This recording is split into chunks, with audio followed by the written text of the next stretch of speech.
Doncic with his home playoff debut in front of 16 or 17,000 fans at American Airlines. For 24 in the first half. That's just ungodly numbers. I know we talked about Luka's numbers, but you know, ultimately they're going to have to, if you're the Dallas. As Kawhi Leonard gets the rebound off the miss.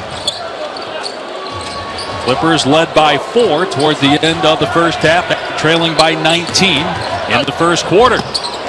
Jackson, who started the game, has played very well.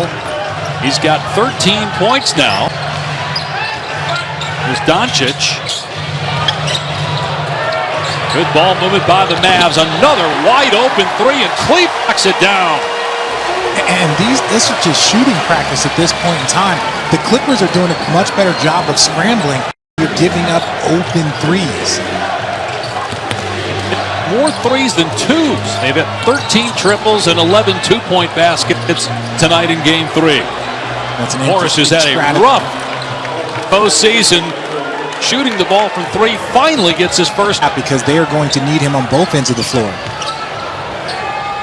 Morris was the number 2 3-point shooter in the regular season, and there's Hardaway. Boy, he cannot miss. This guy's been unbelievable. No, it just literally, you know, Porzingis top. 3 free throws for George, his first attempts of the game. Let's bring in George Sedano, who is in the arena in Dallas. George?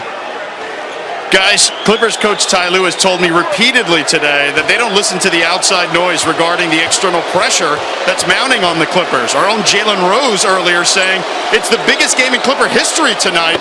And as you guys alluded to earlier, LA is trying to be only the 5th team in NBA history. If you remove JJ Redick's 110 games as he's been inactive, 3 Clippers individually have more playoff victories. It was 6 of 14 from the foul line in games 1 and 2. He's 5 of 7 tonight, 29 points.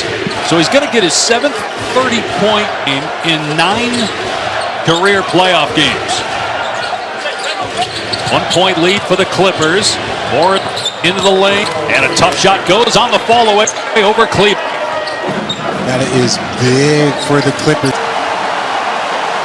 Luka, we're like 5 threes now for Doncic, 32 points. He's 11 of 17 overall from the field. Leonard, great pass on the baseline to a cutting Batum for the dunk. It looks like whoever's going to have the ball last here in this game is going to be the one that wins, because both teams are having trouble stopping the other.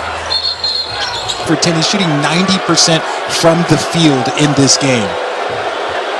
His only miss was a 3 after he made his first 8 field goal attempts. So 21 points now for Kawhi Leonard. 2 deficit. They came back, won the next 4, and then won the championship.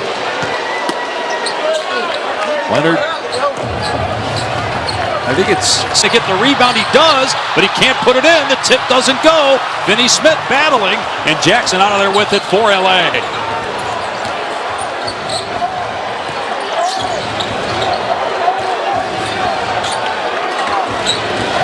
25 points for Paul George, leading the Clippers in scoring. Puts it on the floor, attacks, has it swatted out of bounds, but a foul is called. Clippers criticism, more so than Kawhi Leonard has, Paul George, in part because of how poorly George played in the playoffs, in particular in Game 7 against Denver last year. But he has had a great Game 3. He's got 27 points. He's missed a grand total of 4 shots.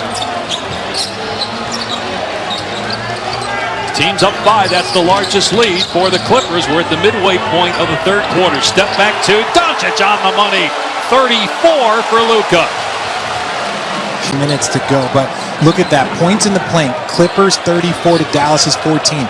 I think that is truly the key. I know Dallas is shooting the ball well, but keep getting those points in the paint. Keep attacking that if you're the Clippers.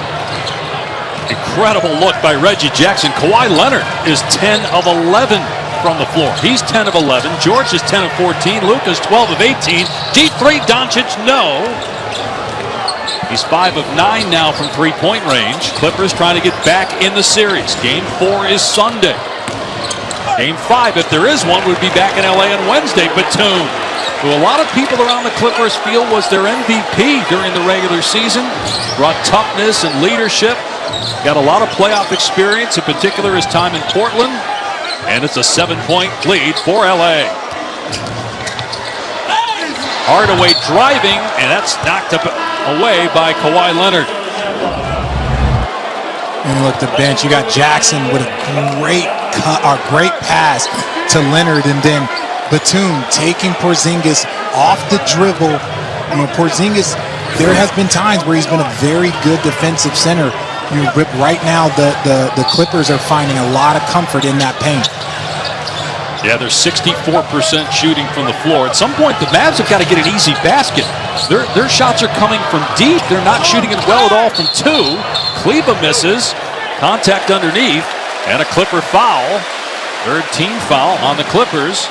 We have 2 Game 4s for you Sunday on ABC, ESPN Deportes, and the app. First, it's the Knicks and the Hawks. Julius Randle struggled tonight in Game 3 as the Knicks lost that game. So it's 2-1 Atlanta. And then you've got the Lakers and Suns with LA up 2-1 in that series. The Countdown Crew gets our coverage started at 12:30 Eastern Time. Third foul on Paul George. 7-point LA. Here's Finney-Smith driving and kisses it home off the window. Yeah, look, and you were talking about it, Dave. They've got to get some easy buckets because they are just only really shooting threes here. But if you're knocking down the threes, you want to go with what's been working, and it's been working the last 2.5 games.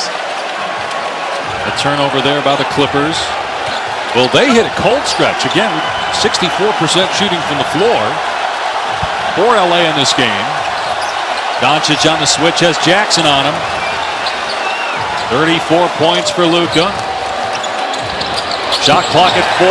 Elbow J goes down for Kleba, so that's back-to-back buckets for Dallas inside the arc, and the Mavs are back within 3 with 4:21 to go in the third.